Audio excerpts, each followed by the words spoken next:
system sensor in this case, has been successfully tested from a helicopter over a wide variety of flight regimes, altitudes and airspeeds, the company announced in a statement.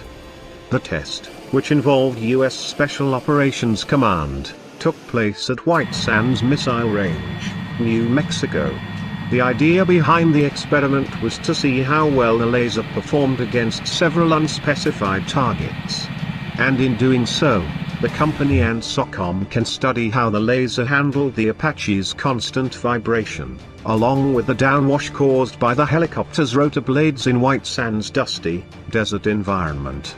A picture released by Raytheon shows the laser's distinctive, grayish-white pod mounted beneath the Apache's stubby left wing pylon. The device achieved all primary and secondary goals and performed as expected, the company stated. The U.S. Army's Apache, in service since 1986, comes brimming with weapons including a 30mm gun, 70mm rockets and tank-busting AGM-114 Hellfire missiles. These weapons can become overkill, however, depending on the target. If an Apache needs to take out a generator that provides electrical power to an enemy command post, a laser might be a more efficient method than a $115,000 Hellfire.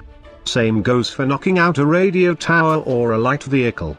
The advantages are not just in terms of cost. The laser beam strikes at the speed of light and can be perfectly accurate from miles away, provided the swiveling cannon can compensate for the helicopter's movement. Now, a laser-armed AH-64 Apache might go on to strike aerial targets, too. In 2015, Boeing proposed a 2-kilowatt laser weapon with a penny-diameter beam designed to burn drones to a crisp. The company also floated the idea of adding the laser cannon to the Apache. This comes as the US Air Force is shooting Iranian-made drones out of the sky over Syria with F-15 fighter jets.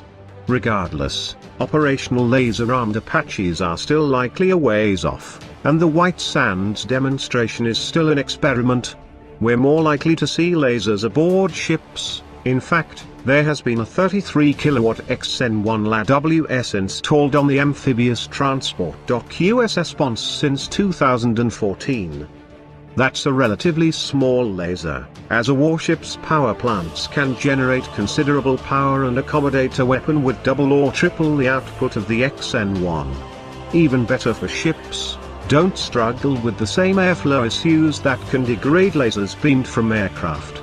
But laser weapons are practical, provided the Pentagon spends enough money developing and fielding them.